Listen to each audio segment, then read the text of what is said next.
Today we'll discuss open-ended loans. An open-ended loan does not have a fixed principal and does not have a defined number of monthly payments. Minimum monthly payments can vary in amounts based on the amount of the balance of the account. A credit card is a type of open-ended loan. When you use a credit card, you typically have a maximum amount you may borrow.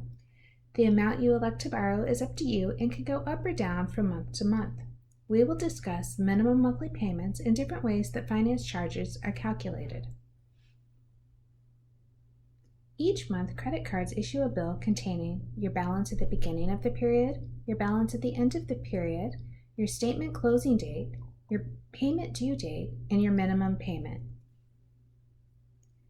We will look at two ways to find the interest on a credit card: the unpaid balance method and the average daily balance method. Let's start with the unpaid balance method. The unpaid balance method charges interest on the previous month's balance. Finance charges are not applied to new purchases. Let's take an example. On May 1st, Maria's credit card balance was $285. Her credit card charges 1.85% interest per month using the unpaid balance method. On May 15th, she charged $28.25 on a shirt. On May 24th, she made a $100 payment. On May 28th, she purchased shoes for $56.53. Find her new balance on the billing date of June 1st. Maria has only charged interest on her previous balance of $285. To find the finance charge, we multiply the $285 times 0.0185, which is 5.27. Her new balance is $285 plus the 5.27 in finance charge, plus the $28.25 purchase, minus the $100 payment, plus the $56.53 charge, to get a new balance of $275.05. How about you try? On March 1st, Olivia's credit card balance was $540. Her credit card charges 2.05% interest per month using the unpaid balance method. On March 10th, she charged $600 on tires. On March 18th, she made a $400 payment. On March 27th, she purchased gas for $32. Find her new balance on the billing date of April 1st. This would be a great time to stop the video, try this example, and then come back when you're ready to check your answer. Solution: Olivia has only charged interest on the previous balance of $540. The 540 times 0.0205 is 11.07. Her new balance is the 540 plus the finance of 11.07 plus the charge of $600 minus the $400 payment plus the $32 charge. The new balance is $783.07. Most credit cards use the average daily balance method to determine your finance charge. The average daily balance method adds up the balance for each day of the billing cycle, then divides it by the number of days in the billing cycle. The average daily balance is multiplied by the interest rate for the cycle. This method reflects the purchases and payments for each day in the billing period. Find the finance charge on an average daily balance of $651.93 if the monthly interest rate is 1.9%. The finance charge will be $651.93 times 0.019, which is $12.39. Tom's credit card had a balance of $325.17 on July 1st. The following transactions occurred during the month. On July 9th, there was a dinner charge of $62.85. On July 14th, there was a payment of $150. And on July 23rd, he bought movie tickets for $25. Find the average daily balance for Tom's credit card. Start by finding the balance on the days listed with the transactions. Then, find the number of days the balance remained the same. You want to start with July 1st, which was the beginning of the new activity period. On July 1st, there was a balance of $325.17.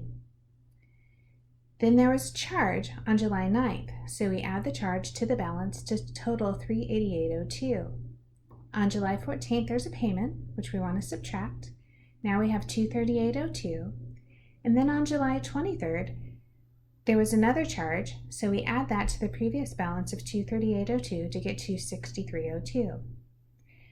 Notice I added another column that tells me the number of days.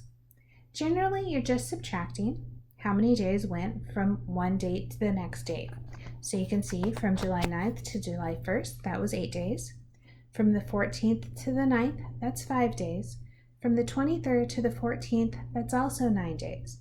The last number, which I put in as 9, you have to look to the end of the billing period. So you count from July 23rd until the end of July. You want to make sure the number of days adds up to the number of days in the billing cycle. So our number of days in our billing cycle was 31 because there's 31 days in July. Now that we have our number of days in our balance, we're going to multiply. So notice that I've labeled this new column as the balance times the number of days.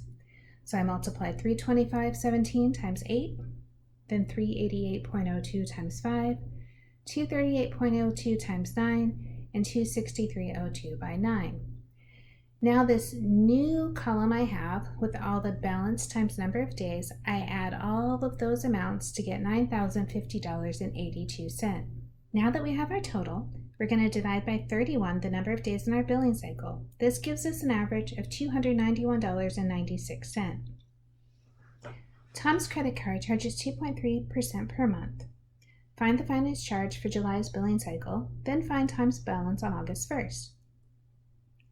We remember that our average daily balance was $291.96. We multiply that by 0.023 to get a finance charge of $6.72. Tom's new balance is $263.02 plus 6.72, which is $269.75. It's important to remember to add the finance charge to the balance, not to the average daily balance. How about you try? Evan's credit card had a balance of $725.14 on June 1st. The following transactions occurred during the month. On June 5th, he bought plane tickets for $324.56. On June 19th, he bought dinner tickets for $64.93. On June 24th, he made a payment of $425. And then on June 28th, he had a rental car transaction for $185. Find the average daily balance for Evan's credit card. Again, good time to stop me, create a chart where you extend the columns out a little so that you can find the average daily balance by multiplying by how many days they held the balance and what the balance was. When you're done with that, come back and check your answer. So here's my extended chart. Starting with June 1st, the balance was $725.14. And then on June 5th, the balance changes to $1,049.70. On June 19th, it becomes $1,114.63. On June 24th, it's $689.63. And then on June 28th, it's $874.63. Let's look at how many days elapsed. From the 1st to the 5th is 4 days.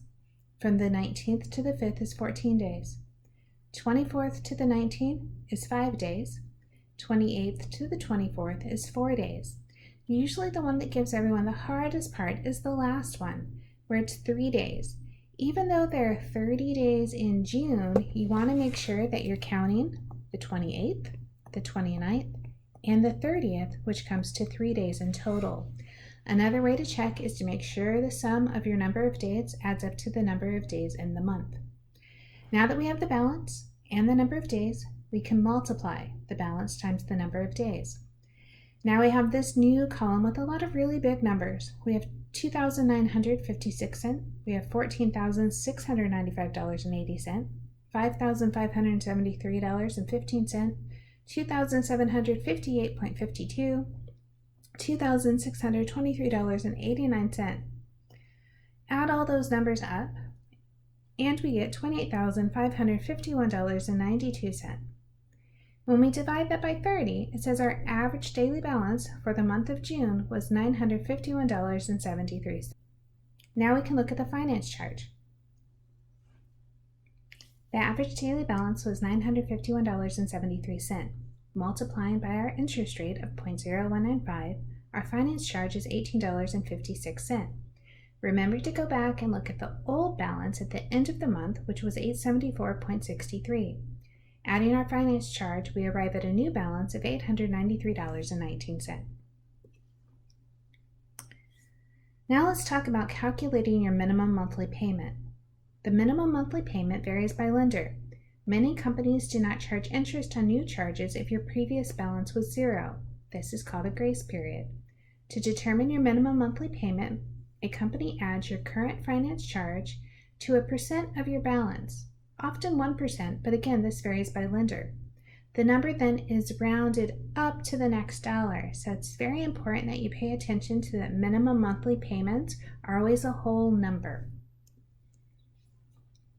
So let's find the minimum monthly payment.